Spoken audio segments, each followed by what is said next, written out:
नमस्कार, मैं वेद प्रकाश सिंह, सीधा संवाद न्यूज चैनल से। आज हमारे साथ हैं डॉक्टर नरेंद्र त्रिपाठी जी, जो कि जनपद बलिया के रहने वाले। समाज को हित के लिए और आज का जो नया जनरेशन है उस पर थोड़ी सी हम चर्चा करेंगे आपसे कि आज लोग संस्कृत के सापेक्ष में बड़ा दूर होते जा रहे हैं, संस्कृत को पढ़ना नहीं चाह रहे हैं। हमारे सनातन धर्म में और देखा जाए जितने भी भाषाएं हैं वो संस्कृत से ही निकली, लेकिन संस्कृत से लोग दूर जा रहे हैं, संस्कृत को वो पढ़ना नहीं चाहते हैं। क्या कुछ ऐसा आपके पास है जो जिस पे संस्कृत से लोग पढ़ें, संस्कृत के प्रति लोग जागरूक हो, संस्कृत आने वाला जनरेशन संस्कृत विशेष संस्कृत भाषा को के प्रति अपना जरूर उस पर अध्ययन करें। ये विषय बहुत ही सोचनीय और इस पे लोगों का बहुत ज़्यादा, क्योंकि समाज हमारा जो है, हमारी भारतीय संस्कृति में संस्कृत का पहला ऐसा है, पहली अगर कहा जाए तो हमारा संस्कृत पे ही ज़्यादा हमारी भारतीय संस्कृति रहा है। साहित्य सनातन धर्म का बात करें तो कहीं ना कहीं अगर किसी भी धर्म को उठाया जाए, सनातन धर्म को उठाया जाए या फिर भारतीय संस्कृति की बात करें तो वहाँ पे संस्कृत पहले आता है, लेकिन आज उससे लोग दूर होती जा रही है। लेकिन आपने जो कार्य किया है, आने वाले जनरेशन के लिए सुविधा दे दिया है कि सारी चीज़ों में हिंदी आपने लाए जिसको लोग समझे, ये एक बहुत बड़ा योगदान है आपका। लेकिन संस्कृत के प्रति भी आप क्या सोचते हैं, उस भाषा के प्रति आपकी क्या सोच है? आप ठीक कहे कि संस्कृत सबका आधार है, मूलाधार है। भारत से प्रतिष्ठित संस्कृतम संस्कृतिस्तथा। संस्कृत भाषा और भारतीय संस्कृति, इन दोनों में ही हमारी प्रतिष्ठा है, हमारी मर्यादा है। यदि हम संस्कृत भाषा को हटा दें और अपनी संस्कृति को छोड़ दें तो भारत थोड़ी रह जाएगा। देश यह कोई ईंट पत्थर नहीं है, भावना है। कोई स्थान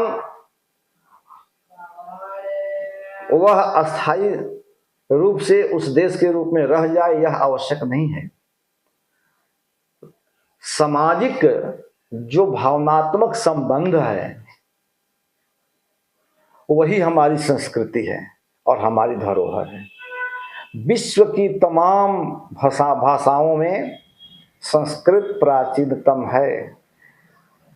सभी लोग स्वीकार करते हैं इस बात को कि ऋग्वेद विश्व का सबसे प्राचीन यानी प्राचीनतम ग्रंथ है। तो जब ऋग्वेद प्राचीनतम ग्रंथ है तो संस्कृत भाषा प्राचीनतम भाषा है। संस्कृत भाषा में एक वैदिक संस्कृत और एक लौकिक संस्कृत दो विभाग करते हैं। वेदों में जो संस्कृत है वैदिक संस्कृत, और पुराणों में या इसके बाद कालिदास आदि कवियों के द्वारा जो रचनाएं हुई ये सब लौकिक संस्कृत में ही आते हैं। वेदों का अनुगमन करने के कारण स्मृति, गणित, वैदिक, कल्प, शिक्षा, ये तमाम संस्कृत के सब पुस्तक हैं। और उन पुस्तकों का अध्ययन न होने के कारण आज भारत अपने संस्कृति से अलग हटता जा रहा है और विकृति को प्राप्त होता जा रहा है। संस्कृत का अनुशासन कम होता जा रहा है। समाज पर जब तक संस्कृत भाषा का अनुशासन पूर्ण रूप से था और जब तक थोड़ा बहुत है तब तक ही हमारी मर्यादा है। और जिस दिन भारतीय संस्कृति पर और लोगों पर संस्कृत भाषा का नियंत्रण अनुशासन समाप्त हो जाएगा, आज आप देख ही रहे हैं लोगों का खान पान, रहन सहन, बोलचाल कितना अभद्र होता जा रहा है।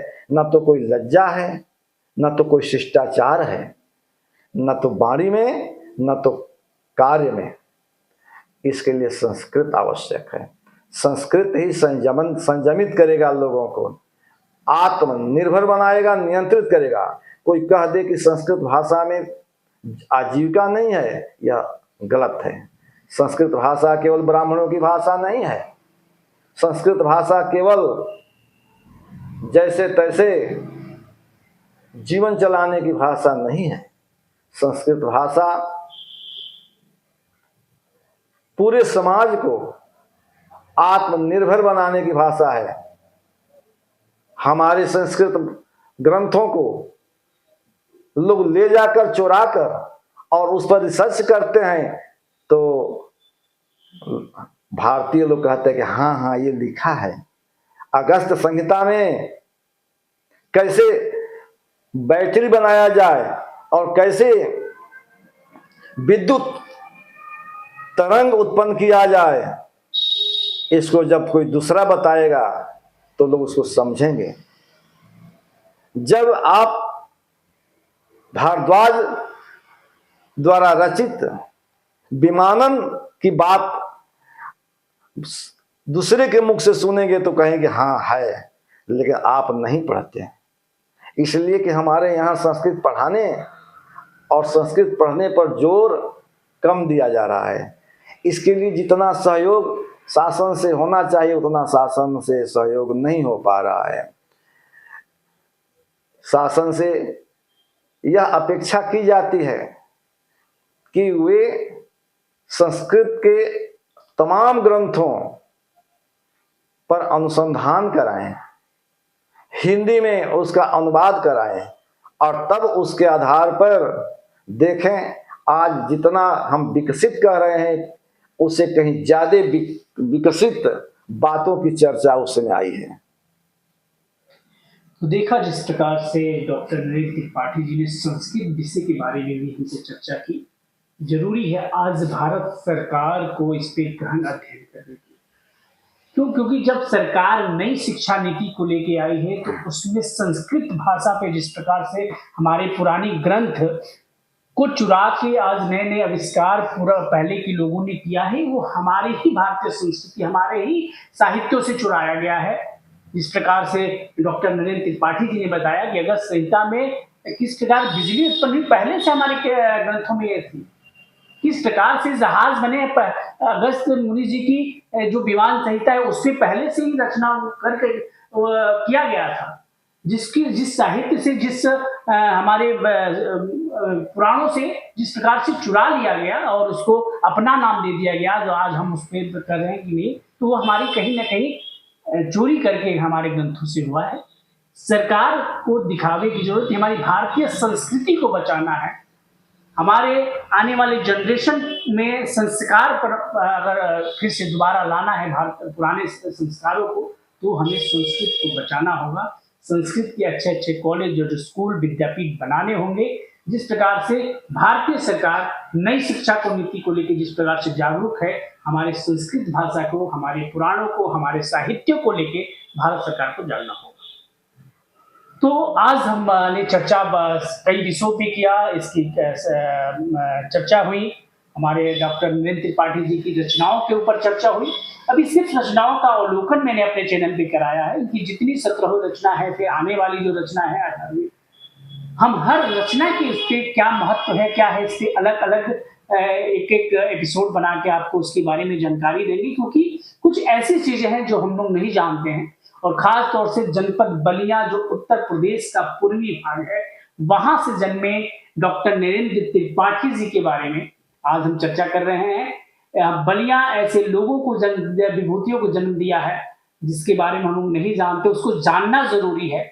बहुत लोग नहीं जानते होंगे कि इन्होंने 17 पुस्तकों की रचना की जो कि हमारी भारतीय संस्कृति से है, हमारे पुराणों से है।